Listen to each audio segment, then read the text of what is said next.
अस्सलामुअलैकुम, my name is Sana Arshad. Hope you are doing well. Welcome to my YouTube channel math plus stats. आज की इस video में हम MTH 102 का लेक्चर नंबर 36 करेंगे।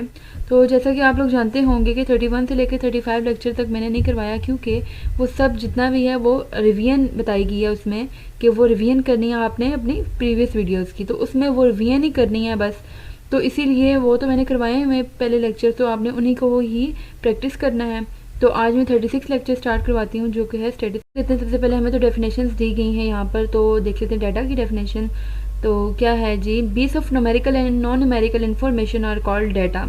तो डाटा क्या कहलाता है, यानी कि पीस ऑफ इंफॉर्मेशन और कलेक्शन ऑफ इंफॉर्मेशन डाटा होता है। किसी भी तरह की मालूमात को इकट्ठा करना और उस मालूमात को जो भी कलेक्शन हमें हासिल होती है वो डाटा कहलाता है। तो डाटा बहुत तरह का होता है, जैसे कि स्टूडेंट्स की हाइट्स का हम डाटा ले सकते हैं कि बहुत से स्टूडेंट्स हैं, उनकी हाइट का हमने ये डाटा इकट्ठा कर दिया। और प्रोफेसर्स की इनकम का डाटा हम ले सकते हैं। तो जितनी भी चीज़ें ये कलेक्शंस में होती हैं ये सब डाटा कहलाता है। और डाटा की दो ब्रांच होती हैं, एक डिस्क्रिप्टिव स्टैटिस्टिक्स और एक इन्फ्रेंशियल स्टैटिस्टिक्स। ये आगे जाके हम नीचे पढ़ेंगे। तो अब देखते हैं हम वेरिएबल को। In order to collect data, you need to observe or measure some property. This property is called variable. यानी कि हम अगर डाटा कलेक्ट करते हैं तो हमें इससे पहले पता होना चाहिए कि हम किस चीज़ के बारे में डाटा कलेक्ट कर रहे हैं। वो करेक्टरिस्टिक्स या खसूसियात जो चेंज हो जाएं या हो सकती हों तो वो वेरिएबल कहलाता है। तो जैसे कि हाइट हो गई, ये भी ये चेंज होती रहती है वक्त के साथ साथ। वेट, स्पीड, शूज़ साइज़, तो ये जितने भी एग्जांपल्स हैं ये सब वेरिएबल की। तो वेरिएबल की टू टाइप्स होती हैं, एक क्वालिटेटिव और एक क्वांटिटेटिव।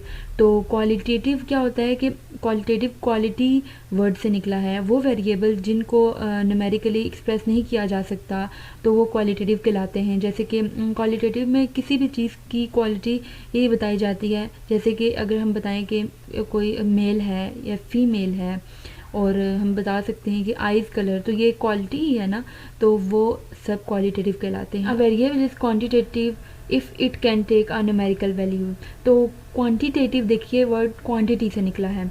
तो जिन वेरिएबल को हम न्यूमेरिकली एक्सप्रेस कर सकें या न्यूमेरिकली एक्सप्रेस किया जा सके तो वो क्वांटिटेटिव कहलाते हैं।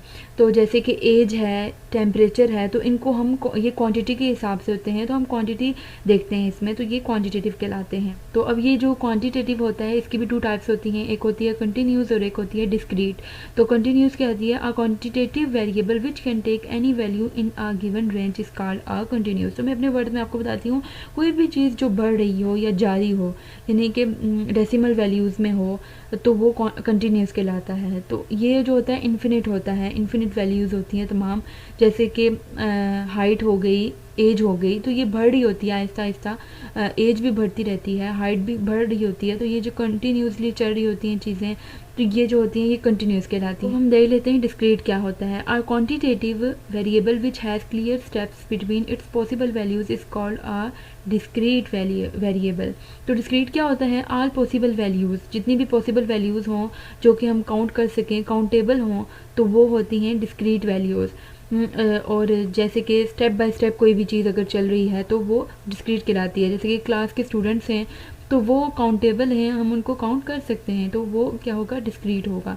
जैसे कि पेंसिल बॉक्स या पेन बॉक्स है, तो वो उसमें जितनी भी पेंसिल होंगी उनको हम काउंट कर सकते हैं, तो वो होगा एक डिस्क्रीट वेरिएबल कहलाएगा। तो अब हम करते हैं जी डिस्क्रिप्टिव स्टैटिस्टिक्स को। तो डिस्क्रिप्टिव स्टैटिस्टिक्स क्या होती है, deals with the collection, presentation and analysis of data. जैसे कि पॉपुलेशन का जो टोटल डाटा हो आपके पास, तो उसमें से आपके जो काम का है वो आप लें और बाकी जो है वो आप साइड पे रख लें। अब जो आपके काम का है उसमें से डाटा को टेबल या चार्ट की फॉर्म में ड्रॉ करना है और उसको देखेंगे कि उसका एनालाइज करेंगे और उसके रिज़ल्ट तक पहुंचेंगे। तो ये जितना भी होता है ये डिस्क्रिप्टिव स्टैटिस्टिक्स कहलाता है।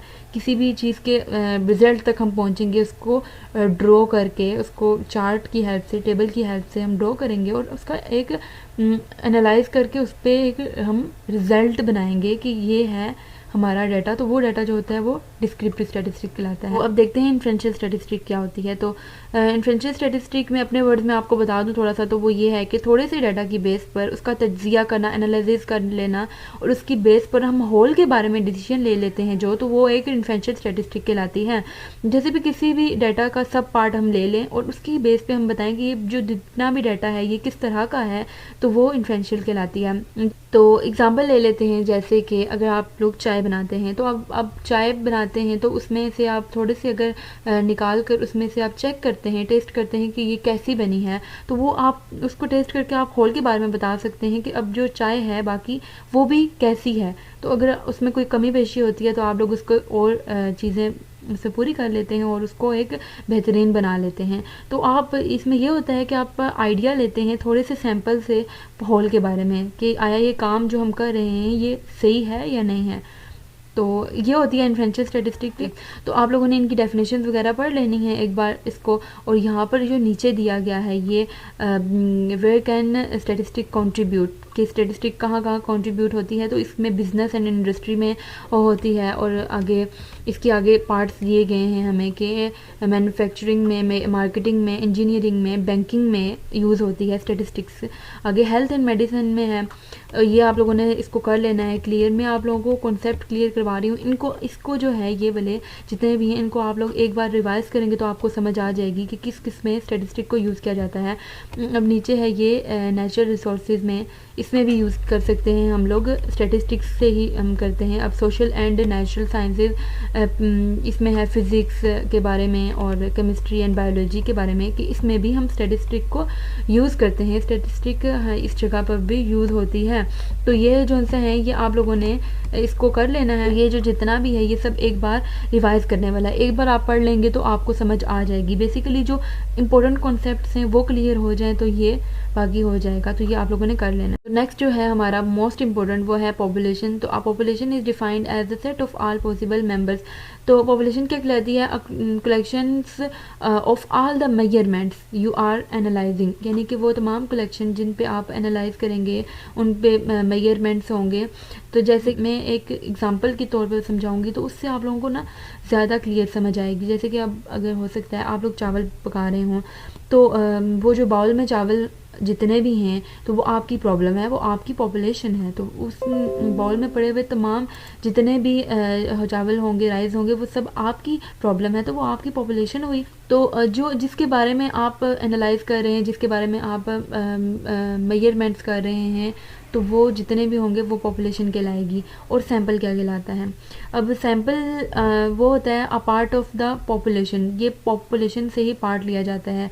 यानी कि अगर हम उन चावल जो आप लोगों ने चावल पकाए तो उस बॉल में जो जितने भी चावल थे वो थे पॉपुलेशन। अब उस बॉल में से आप लोगों ने अगर थोड़े से टेस्ट करने के लिए लिए हैं तो वो आपने एक सैंपल लिया है पॉपुलेशन से। तो सैंपल हम लेते हैं पॉपुलेशन से, तो होल एक कुछ भी हो तो उसमें से अगर हम थोड़ा सा लें तो वो एक सब पार्ट अगर ले लें तो वो एक सैंपल कहलाता है हमारा उस पॉपुलेशन का। तो नेक्स्ट जो हमारा है वो है टॉपिक, डेफिनेशन दी गई है पैरामीटर की। तो पैरामीटर क्या होता है? A measure use to describe a characteristics of a population is referred to as a parameter.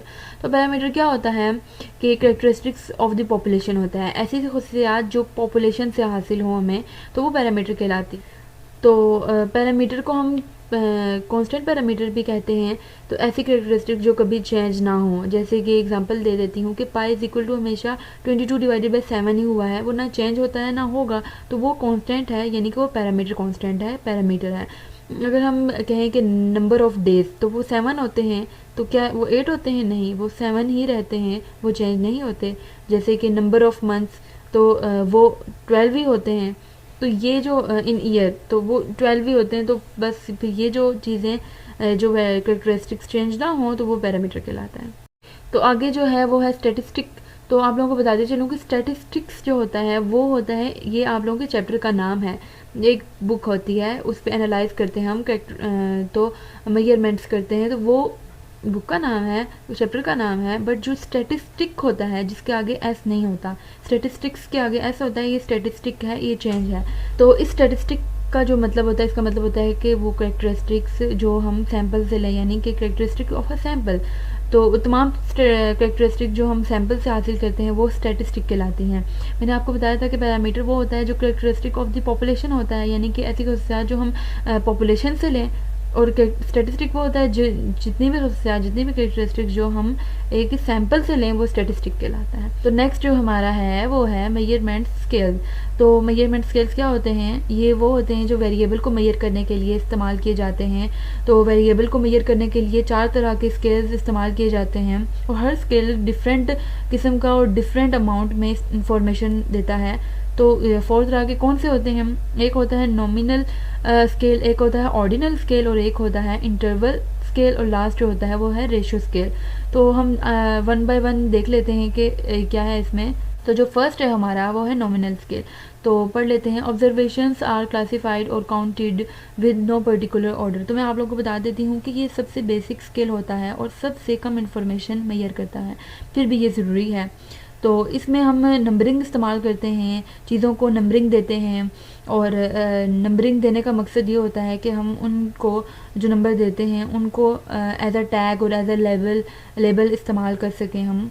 तो इसलिए हम ये नॉमिनल स्केल को यूज़ करते हैं। फॉर एग्ज़ाम्पल इन्होंने दी हुई हैं, religious preference, race and gender are all examples of nominal scale. तो ये जितने भी हैं ये नॉमिनल स्केल्स की एग्जाम्पल्स हो गई हैं। जैसे कि मैं एग्जाम्पल एक दे देती हूँ कि ये फुटबॉल के प्लेयर्स जो होते हैं उनके शर्ट के पीछे जो नंबर लिखे होते हैं, तो उन नंबर्स का जो मकसद क्या होता है? उन नंबर्स का मतलब ये होता है कि हम जान सकें कि किस नंबर का प्लेयर कौन सी जगह पर मौजूद है और कहाँ पे किस खलते के दौरान वो कहाँ है।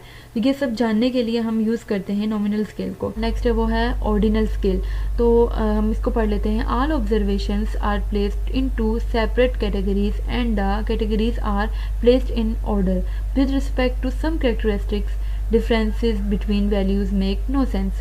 तो मैं आपको बता देती हूँ इसमें क्या होता है कि इसमें हम चीज़ों की रैंकिंग करते हैं, उनको ऑर्डरिंग मालूम करते हैं उनकी, यानी कि सेटिस्फेक्शन मालूम करते हैं हम कस्टमर की, कि कस्टमर किस कदर सेटिस्फाई है या सेटिस्फाई नहीं है। तो कोई भी चीज़ कितनी फ्रीक्वेंसी के साथ काम कर रही है, तो वो क्या होता है, वो ऑर्डिनल स्केल कहलाता है। जैसे कि आपसे क्वेश्चन पूछा जाता है, क्वेश्चंस पूछे जा सकते हैं कि टोटली सेटिस्फाइड है एक कस्टमर, या डिससेटिस्फाइड है, या टोटली डिससेटिस्फाइड है कस्टमर। तो वो इस तरह के जो होते हैं वो ऑर्डिनल स्केल में होते हैं। तो चीज़ों को रैंक देने के लिए भी ऑर्डिनल स्केल यूज़ होता है। तो यहाँ पे इन्होंने एग्जांपल्स दी हुई हैं। Political parties on left to right spectrum given level 0, 1, 2, यानी कि रेस्टोरेंट रैंकिंग देने के लिए, रेटिंग देने के लिए इस्तेमाल होता है। जैसे कि ये रेस्टोरेंट नंबर 1 पे है या ये नंबर 2 पे है, तो इस तरह के जो होते हैं ऑर्डिनल स्केल। तो अब जो हमारा थर्ड है वो है इंटरवल स्केल। तो इंटरवल स्केल क्या होता है, पढ़ लेते हैं। This scale provides ranking and assurance that differences between scales values are equal. Difference make sense but ratio does not and there is no natural zero. तो मैं आप लोगों को बता देती हूँ, ये आपको बताता है कि 2 वेरिएबल्स के दरमियान कितना फासला है, यानी ये डिस्टेंस बताता है 2 वेरिएबल्स के दरमियान का। तो ये डिस्क्रीट और कॉन्टीन्यूस भी होता है। तो इसमें ये क्या बताया गया है उन्होंने यहाँ पर कि इसका जो नॉट ट्रू ज़ीरो, यानी कि ये नो नेचुरल ज़ीरो, ज़ीरो में नहीं होता। जैसे कि एग्जांपल है टेम्परेचर, तो टेम्परेचर हमेशा कुछ ना कुछ होता है, कभी ज़ीरो नहीं होता। डेट्स हो गई, ये जो कभी होती हैं ये ज़ीरो नहीं होती। कभी आपने सुना है किसी का टेम्परेचर ज़ीरो में हो गया, तो ये ऐसी जो ज़ीरो में ना हो। जैसे कि आईक्यू लेवल, किसी भी इंसान का आईक्यू लेवल कभी भी ज़ीरो में नहीं होता। तो ये जितने भी ऐसे होते हैं वो इंटरवल स्केल कहलाते हैं। तो लास्ट जो है हमारा वो है रेशियो स्केल। तो रेशियो स्केल क्या होता है, the represent the strongest level of measurement. तो ये मोस्ट इम्पोर्टेंट स्केल होता है। तो ये मेजरमेंट के हिसाब से तो ये बहुत ही इंपॉर्टेंट स्केल होता है। In addition to providing ranking and equal differences between scales values, ratio scales have a true zero point as the origin.